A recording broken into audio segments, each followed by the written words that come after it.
And he goes, did you see who did this? 6 years old. I said, yeah, it was Negroes. I doubled Gino's pay when Aaron left. That's insane. It is insane. I know it's a private company. Like your mom's box is a private company. Shut up. So my point is, is that what happened with you and black people? Did it start out as like a bit at the Opie and Anthony, and you and Patrice would fight about, and you and Bill Burr would fight, and then it just took a life of its own? I don't know. I think it got bigger and bigger. Now, and then you got to a point of you couldn't turn back. No, I know you're right. It was just the point of no return. I reached the event horizon, the precipice. No, you can't go like, hey, well, I was at work. I really love black people. And you're sitting around.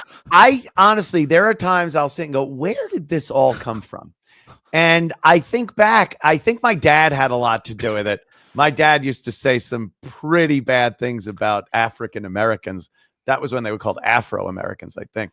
But and then I remember being like 6 years old, and my brother was about 7, and we set a hill in our development on fire where there was a horse stable and stuff, and we set it on fire, and the fire department showed up, and we're standing there, and a fireman was picking me up because I was 6, and he goes, "Did you see who did this?"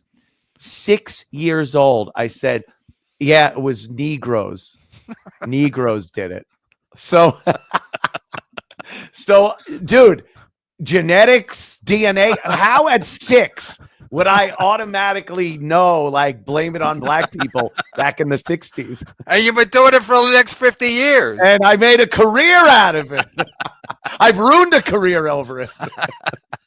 Black people did it. Yeah, it just was. Yeah, black people did it at 6 years old. So I don't know. Maybe my dad was just going around the house since I was born, just saying, "Oh, these black people." Not did using they that. Laugh when they found out what you said? Did your brother and your dad laugh when you told them, or were they there? No, they weren't. My brother was there, and I don't even know if he backed up my story. At 7, he's looking at me going, "Geez, what a piece of shit my younger brother is." And this is what they're trying to help black people, right? The 60s and 70s. Oh, it was big. Yeah. But who knows in that neighborhood? I might have been responsible for the death of a black person. I'm sure, Elwood in Northport, Long Island, probably found a black guy and took care of business. They bring you into the police station. There's like 5 black guys up on the thing. Yeah, that's him. It's number 2. Yellows. I've got some questions for Anthony. Here's the first multiple choice. Which was the bigger financial mistake? Paying Geno, compensating Geno, finding Geno, or do all of the above? That's hilarious. Come on. Do you have any regrets, like Frank Sinatra said in that song? I've had a few. Yes, there was a couple. Not really regrets. I don't think you could really regret or use the word regret for things that happen while you're doing something you don't know anything about. Like getting Compound Media going, having an ex-NYP lieutenant running the show.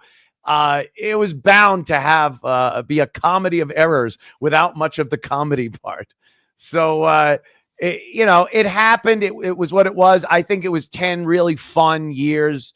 And, mistakes. Yeah. Here's what I probably should have done when Aaron left. I probably either should have replaced Aaron with somebody or not given Gino Aaron's pay. I doubled Gino's pay when Aaron left. But wait, you gave him all the money, all the loot? Yes. The budget for their show was split between Gino and Aaron. And then when Aaron left, I just said, yeah, keep it all. Fuck it. That's insane. It is insane. But, I like Gino. These prices are insane. I like Gino. I like hanging out. And then Gino, oh my God, almost Gino killed me. No, almost kills me with whiskey. Yeah, but then Gino must have think like this is the greatest thing I've ever done, running off Aaron Berg. The only good part is it made it that much more painful when he was fired. That's what I'm saying. So it set himself up. For a while, it was the greatest thing that ever happened to him. Yes. And then he lost his gig, and now he's like, what the fuck am I going to do now? It's a hard gig to replace financially, I would think. But Gino's no one's going to pay him. I mean, who's going to pay him to do what you paid him to do? He's a strapping young Italian man. He'll do fine. He won't. He won't. He won't. That's my prediction. Look, I'm certainly not making what I was making at NEW or Sirius XM satellite radio. You know, losing those gigs, I understand what it's like to lose you put money away. You didn't live in East Harlem when you worked at Sirius Satellite Radio. Across the room, the projects like the Jeffersons. Point taken. I'm moving on up. Moving on up, yeah. Kumi, here's a tip. YouTube is a private company. The First Amendment does not apply. But how about the second? It's like a store. Yeah, but also it's a private company, but it's a public platform. The First Amendment does not apply. It's like a store telling someone they aren't welcome. It's called the free market. I thought you were in favor of that concept. Tom, I'm not suing them. Like Dice. Do it like Dice. Tell Tom Myers like Dice. Hey, Tom, what do you think? I'm bringing a lawsuits against them? I know it's a private company. Like your mom's box is a private company. But everyone comes. Oh, jerk off. Oh, jerk off. Oh, man. Imagine being Dice Clay. I know about the free market and private company. That's why I'm not suing them. I cannot be happy about it. I can go, oh, that sucks. I can't stream for a week.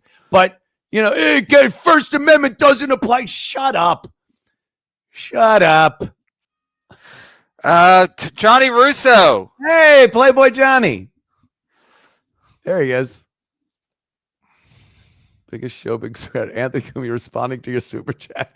That's Congrats great. to Tom Myers. We've all witnessed your biggest showbiz credit. Anthony, Kumi have responded. Now they go after each other, which is the best part. Right, yes. Super chatters start fighting amongst themselves. The feeding frenzy starts when you throw the food in the water. Yeah, but and Keith, did you guys have any the best part was who's that guy who opens for Attell, the guy with the beard? He's bisexual. I mean, with the weird mustache.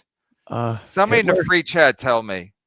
Anyway, he did my show one time, and you were in the booth screaming at the fucking credit card people, or either the tech people or when you guys switched the tech company. Tech people, yeah. So you're in the green room before your show, after my show, screaming. And what's that fucking guy's name? Somebody in the free chat. He opens for Ian Fidance. Oh, okay. He's so annoying anyway. And so he does my show, and I could see that maybe it's not a good time to talk to Anthony right now. You're the door, I think, for the control room is open. But you're literally screaming like, "Oh fuck it! If I have to go down there myself and fuck people up, I will." So Ian goes, he's trying to get your attention. You have your back to us, and he's like, Anthony, and I'm like, "What are you doing?" And then you turn around and you're like, "What?" And he's like, "Thanks for having me." You're like, "Get the fuck out of you! Out of here, you fruit!" I was like, talk about a guy who can't read a fucking room, right? Ian, I'm yelling, read the room. You don't even get mad that much in public, but you were fucking furious. And he had to insist on saying goodbye to you. I was like, this guy's a fucking idiot. Jesus Christ. My God. I hope I was going to hope you're going to take it out on him or something. No. You know, got to be the jolly owner of the company. Yeah, that was the thing, because you were the face of the company.